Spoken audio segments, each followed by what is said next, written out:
Es un gusto tener en los estudios a la senadora electa por el Partido Nacional, Graciela Bianchi, actual diputada. Bienvenida, ¿cómo anda? ¿Cómo le va? ¿Cómo les va? Buenos días. Bueno, una primera evaluación. El Partido Nacional ganó la elección. Falta el conteo de la Corte Electoral, pero le están faltando, yo escuchaba esta mañana, 2.612 votos. La Calle será presidente a partir del 1 de marzo. ¿Qué significa todo eso, Graciela? Bueno, yo creo que le hace bien al país. No porque yo ahora esté en el Partido Nacional, sino porque creo que 15 años de mayorías absolutas le hicieron mal al Frente Amplio, que desde donde yo vengo, hasta el 2013 estuve ahí, y vi de qué manera fue socavando la democracia interna del Frente Amplio el tener las mayorías absolutas, que determinados sectores predominaran de forma bastante fuerte sobre otros, sobre aquellas corrientes de independientes que estuvimos en el 71 y no tan independientes, pero bueno, con una cabeza más abierta de los sectores que hoy controlan el Frente Amplio. Me refiero al MLN o MPP, me refiero al Partido Comunista actual, que no era el mismo Partido Comunista de antes del golpe de Estado, al Partido Socialista actual, que es un partido socialista totalmente radical, o sea, ortodoxo. Yo creo que le hace bien al país la alternancia, pero de verdad lo siento así. Además, conociendo a Luis, que es una persona de acuerdos, de tender puentes, de verdad, no es un discurso, hace mucho tiempo que él lo está haciendo. A mí me sanó mucho en esas cosas, de no estar en posiciones tan... digamos, yo sufrí mucho el proceso de salida del frente y bueno, uno tiene desilusión, tiene bronca, tiene sobre todo desilusión, ¿no? Y él es así tal como se muestra y creo que es el liderazgo de él el que va a permitir y ha permitido hasta ahora las alianzas. Por estos días, algunos focos de polémica. Por un lado, la decisión de Daniel Martínez y del Frente Amplio de, hasta que no formalice la Corte Electoral, hasta que no esté el conteo final de los votos, no hacer un reconocimiento público del triunfo de la Calle Pou. El presidente de la República está en otro plano porque lo llamó a la Calle Pou, se puso a las órdenes. No es que le haya reconocido por lo que se ha dicho, sino que le dijo que se ponía a las órdenes. Entonces, bueno, por un lado eso...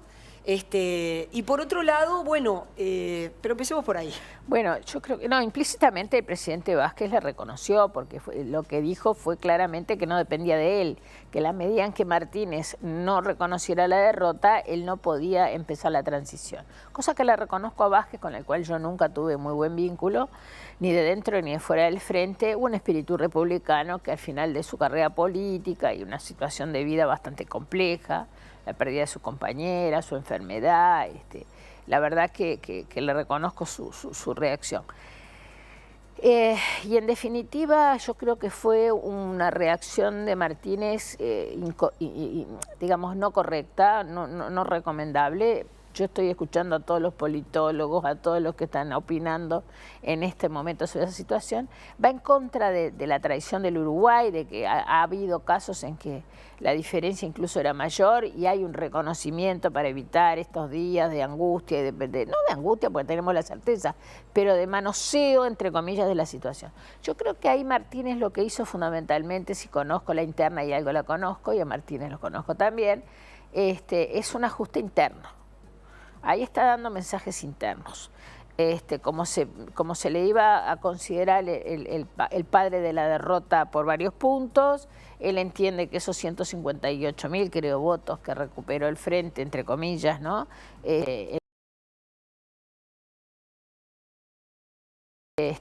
Y bueno, eso se verá. Hay una cosa que es muy importante, quienes vimos el estrado esa noche, vimos que hay personas muy importantes dentro del frente que no estaban. No estaba Mujica, no estaba Lucía Topolansky, vi que no estaba Andrade, después me dijeron que tuvo algunos problemitas de salud el padre, no lo sé, pero el solo hecho que no estuviera Mujica ni Lucía Topolansky, eso tiene una significación política. Él ahí está dando un mensaje a la interna. Pero no le hace bien al país. Hubiera sido bueno que que se hubiera reconocido. De cualquier manera, permitime dos cosas. Todo el mundo se fue a sus casas tranquilo, no hubo incidentes. Y una cosa que le llama la atención a todo el mundo es que el dólar no se movió. A mí me causa gracia escuchar a los argentinos, que no subió un peso ni bajó un peso. No, estamos en el Uruguay, por suerte. El video de Manini y el comunicado del centro militar, bueno, Manini ha dicho, yo creo que el video que yo grabé benefició a la calle Pou porque nosotros ya sabíamos de la paridad. Tanto Ernesto Talvi como Pablo Mieres, socios coaligados, han señalado que ha sido negativo. En análisis político ha dicho, en realidad le ha hecho perder puntos al Partido Nacional, o bueno, como líder de la coalición. Y a la vez esta configuración, ¿qué preocupación le genera para el futuro? No, yo creo que no se ha medido, lo han reconocido todos los encuestadores, todo lo que todavía no se ha medido qué impacto tuvo el video. Si tú me preguntas a mí, yo hubiera preferido que no se hubiera hecho, claramente. Y conociendo a Luis, yo no voy a hablar por Luis, pero probablemente hubiera preferido que no se hubiera hecho, porque se juntó con el del centro militar, que no tienen nada que ver uno con el otro. ¿No tienen nada que ver? No, para mí no tienen nada que ver, para mí. Pero miren que es una opinión absolutamente personal. Para mí no tienen nada que ver. Pero bueno, la gente ya no se podía hacer publicidad, ya no podían aparecer los líderes, se manejó todo por las redes, se confundieron las dos cosas.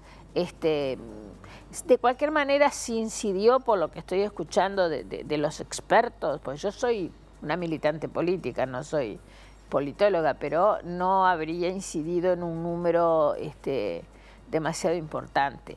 Sí, obviamente el comunicado de del centro militar, que en realidad no fue del centro militar, sino que fue de la caja de ahorro de los militares, pero que en definitiva sí representan a los militares nostálgicos que tuvieron su participación, más o menos, porque eso es una parte de la historia que vamos a tener que estudiar científicamente, la participación en la dictadura, ¿no? Se vuelve compleja la presencia de Cabildo Abierto como parte de la coalición. ¿Le preocupa a usted en lo personal? No, a mí no me preocupa porque confío en el liderazgo de Luis. Y confío en el liderazgo de personas como todos los que están integrando, incluso en el propio Manini. Yo lo que digo es que si Manini surgió como surgió y creció como creció, es porque vino a ocupar un lugar que ni los otros partidos no ocupaban. En consecuencia, como yo respeto a la ciudadanía y a la voluntad de la ciudadanía, me mantengo muy cautelosa porque son fenómenos que todavía son muy difíciles de evaluar por los que saben, por los que son cientistas políticos. Si yo digo desde el punto de vista de la concepción política, y bueno, es una coalición donde va a haber que conciliar mucho, valga la casi redundancia, va a haber que negociar, va a haber que tejer, va a haber que bordar, diría yo. Y bueno, y eso hace bien, eso hace bien. Yo aprendí a negociar mucho en el Parlamento. Graciela, cuando entrevisté a Álvaro Delgado, sí, él me decía, los 6 primeros meses de un gobierno es muy importante. Sí. Usted ha venido de la educación, ha estado en la educación, en el Parlamento sus temas fuertes han sido la educación. El Partido Nacional, cuando planteó el documento a los socios coaligados, había contenidos vinculados con la educación. Uno de ellos era, por ejemplo, que tuvieran voz pero no voto los representantes de los docentes en los organismos desconcentrados. Desde el punto de vista conceptual, ¿por qué? Bueno, yo si me paro antes de las internas, incluso del 2014, la posición de Luis y la de Pablo da Silveira y la mía claramente era que no tuvieran ni siquiera voz y voto. Ahí se llegó a un arreglo con Jorge Larrañaga, un acuerdo, digamos, que tuvieran voz pero no tuvieran voto. Yo no quiero que tengan nada de representación. Obviamente que sí que van a tener porque se llega a un acuerdo y mi posición es una posición individual. Ya no representa al partido ni a la lista y cuando uno concilia y negocia tiene que ceder. Yo creo que la representación docente es negativa para el propio funcionamiento del sistema. Y eso que trabajé 42 años, fui docente 42 años de la ANEP. Y siempre formé parte de los organismos, desde la fundación del sindicato en la dictadura a las asambleas técnico-docentes. Es decir, yo creo que tiene que llegar por el lado del asesoramiento, la participación docente. El asesoramiento con las ATD, si quieren darle más efecto vinculante, se le da más efecto vinculante. Ahí está hay que frenar en el asesoramiento, porque hay algo que se estuvo hablando en estos días por el video de Manini y que está pasando y pasa frecuentemente, y hubo un episodio muy grave las semanas antes de las elecciones, que es el corporativismo. Las corporaciones no pueden gobernar. Las corporaciones son corporaciones, representan los intereses de distinto tipo, legítimos, nadie va a negar que legítimos, de quienes son los que llevan adelante la corporación, pero no tiene por qué coincidir con el interés general. En consecuencia, yo no es que tenga problema con los docentes, soy docente, voy a morirme docente, pero creo que, y sobre todo en estos años, se agudizó demasiado porque fue casi todo sindical. Prácticamente el único cargo de representación de docentes independientes fue la de Robert Silva en Codicen y el representante docente en la UTU, que es independiente y se ha perdido, no se sabe eso, no es un representante sindical. Ahora, yo desde el punto de vista de haber participado en el proceso, de haber estado en digamos, estos años trabajando en la comisión, vi de Educación y Cultura de la Cámara de Diputados, vi de una manera muy fuerte la incidencia de los sindicatos, que eso no es bueno. Yo quiero un movimiento sindical independiente de los gobiernos que tengamos. El movimiento sindical esencialmente tiene que ser independiente. ¿Eso quiere decir que los dirigentes sindicales no tienen ideología política? Por supuesto que sí, toda la vida la tuvieron. Pero en realidad no, el representante de los docentes es elegido por todos los docentes, por los que están sindicalizados y por los que no. Sí, pero hay una cosa que la gente no sabe, y a veces algunos dirigentes políticos tampoco, es que en las elecciones gana el voto el blanco. En las elecciones de docentes gana el voto en blanco. Entonces, al ganar el voto en blanco, porque la mayor parte de los docentes no están sindicalizados y a veces las opciones de independientes no tienen la fuerza, no tienen la posibilidad de llegar a todos los rincones del país, la gente vota en blanco. Entonces, al votar en blanco, por descarte, quedan dirigentes sindicales. Miren que es así. Excepto en primaria. Yo reconozco que el representante del Codicen de primaria, el sindicato se asegura un representante siempre en Codicen de primaria, porque ahí hay más gente sindicalizada. Y en el Consejo de Primaria también. Ahora, pertenece a los sectores más radicales. Entonces yo considero que eso hay que alejarlo lo más posible. Vamos a ver qué acuerdo se va a llegar. Va a llegar a un acuerdo sin ninguna duda. Es evidente que uno puede mencionar muchos problemas que pueda tener la educación, pero creo que el escollo principal está vinculado con la educación media, con la cantidad de adolescentes que no culminan el ciclo, y si lo vemos por extracto socioeconómico, aún peor, los pobres no terminan. ¿Cómo atacar ese problema? ¿Con qué batería de medidas? ¿No? Bueno, partimos de una base equivocada, si tú me permitís, con todo respeto te lo digo, y los datos del Instituto Nacional de Evaluación, ni hablemos de todos los demás datos, pero vamos de las pruebas PISA, de los monitores educativos de los mismos consejos, pero digamos el Instituto Nacional de Evaluación Educativa, que pudimos conocer la primera parte, porque la segunda parte no se permitió publicarlo violando la ley, porque venían los resultados de matemática y venían los resultados de idioma español. Usted va a decir, el problema empieza antes. Empieza en primaria, no es que yo lo diga, lo dicen todos los técnicos. Cuestiones de falta de comprensión. Primaria funciona mejor desde el punto de vista institucional. Eso es una fortaleza que tiene primaria que hay que mantener. Pero está fallando desde el punto de vista académico. Los chicos tienen enormes dificultades, salen de primaria en su gran mayoría sin conocer el idioma español adecuadamente, sin conocer un texto básico de idioma español, no saben leer, no saben escribir, no pueden pensar, porque en definitiva en la medida que no pueden comprender un texto básico de idioma español, se les dificulta pensar. Y eso se dio en los últimos años, que es lo que yo más le cuestiono al Frente Amplio, mucho más en los barrios pobres que en los barrios de clase media o de ricos, en la enseñanza pública. Las escuelas de los barrios ricos, públicas, tienen los mismos resultados, Sí. más o menos, que las escuelas privadas mejores. Sí, es un problema socioeconómico. Entonces, Usted dice, el se problema agudizó. empieza ahí y no en lo que yo le mencioné, en la enseñanza media. En la media estalla, porque obviamente que la media tiene un montón de problemas institucionales, de malla curricular, y los chicos jamás van a poder enfrentar una malla curricular de 12 o 13 materias con la poca formación que traen de primaria, en general. Porque miren que yo no quiero aburrirlos con cifras, pero la primera parte del informe de Instituto de Evaluación Educativa nos deja muy preocupados, incluso en los barrios ricos, ¿no? Los chicos de tercer año de ciclo básico, el 62% no saben calcular un promedio en matemático, que eso lo tenemos que salir sabiendo de primaria, y más del 80% de los barrios pobres. O sea que hay un problema. ¿Y esa problemática? ¿Cómo? Y bueno, hay que volver a firmar el pacto. Puede sonar muy teórico, pero se puede llevar a tierra. Los que estuvimos en la trinchera de la gestión lo sabemos. Hay que volver a firmar un pacto con la sociedad. O sea, la sociedad dejó de creer en la educación. Las que pueden pagar privados en la educación pública y los que no pueden pagar privados en la educación en general.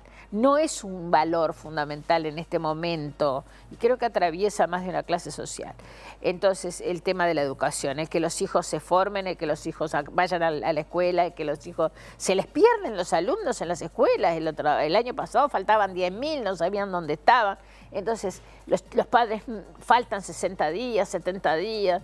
Entonces, no hay un valor fundamental que es que la escuela... No hay una convicción. Exactamente, no existe más la convicción de que la escuela pública, la educación, es un valor. Entonces eso es responsabilidad del gobierno, sin ninguna duda, del Estado en general, no solamente del gobierno, que es un inquilino, del Estado, sino de las familias. Tenemos que volver a firmar el contrato con la sociedad. La familia esté constituida como esté constituida.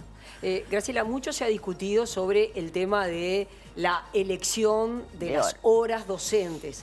Y ese es un tema muy complicado porque los docentes ahí van a dar pelea. Bueno, pero ¿por qué dan pelea los docentes?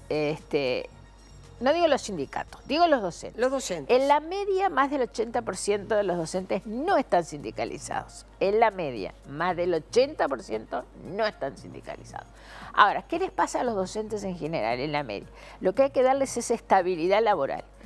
En estos últimos años, yo estuve en el Consejo de Educación Secundaria en el 2006, cuando se usó el último programa, que en realidad no es un programa, se le llama Reformulación 2006, que es un refrito de programas anteriores, hasta que se hiciera el cambio real y de fondo que nunca se hizo.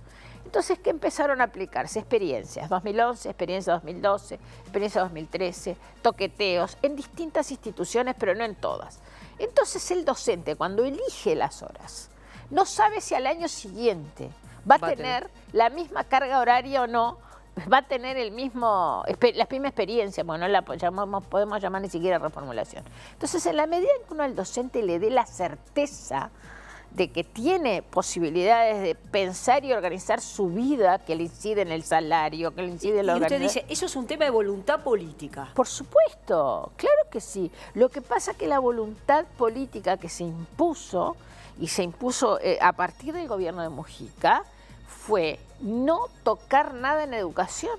Yo no voy a juzgar intenciones, yo no pienso que la gente actúe con mala intención, pero sí en forma equivocada.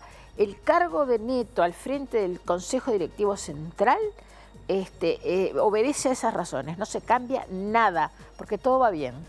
Entonces, si creen realmente que va bien o no va bien, yo no me voy a poner a discutir ese tipo de cosas. Pero evidentemente las cosas no van bien. Entonces, fue el único cargo que Mujica le exigió a Vázquez y no tocar a Neto. Algo muy parecido a lo que pasó con Bonomi. O sea, frente a los fracasos sistemáticos de las políticas educativas, se siguió manteniendo las mismas autoridades.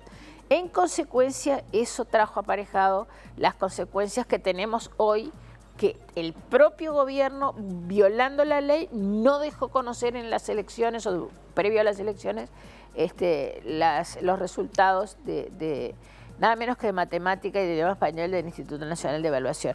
Y se tuvieron, por la presión política, en el buen sentido de que tenían que dar a conocer la primera parte de los resultados, vimos que los resultados eran muy malos en el primer semestre. En consecuencia, hay que sacudirse la modorra, hay que tener mucha autocrítica y dejemos que la mejor política pública y social, que es la educación, vuelva a ser la central en este país. Pasa por ahí, no, el Uruguay ya lo supo resolver. Graciela, gracias por haber venido y volvemos a conversar en cualquier momento. Vamos a ver las autoridades de la educación, quiénes serán las que asuman. ¿Ya tiene algún nombre ahí en la vuelta? No, yo no tengo ningún nombre, leo la prensa como todo el mundo. No es cierto que ya Luis tenga los acuerdos con la coalición en cuanto a los cargos. No hay acuerdos conceptuales, se están moviendo, por supuesto, y se están reuniendo porque hay que asumir el gobierno. Si no hubiera sido por la actitud de Martínez, la transición ya hubiera empezado. Pero bueno, el gobierno se asume el 1 de marzo. Y bueno, hay mucho. ¿Cómo vería usted la última, a Robert Silva como presidente del CODICEN? Bueno, yo, Robert, somos muy amigos, lo considero una persona muy capaz, muy respetada por los docentes, tiene experiencia de gestión, porque él fue secretario general y fue consejero hasta que renunció para ser candidato a la vicepresidencia por el Partido Colorado, primero acompañando solo a Talvi y después, obvio, la fórmula ganadora. Es una persona que yo personalmente le tengo muchísima confianza. Somos además amigos personales y tenemos una coincidencia en muchas cosas, en otras no, porque por suerte no hay unanimidad de criterios, pero me parecería una persona muy adecuada.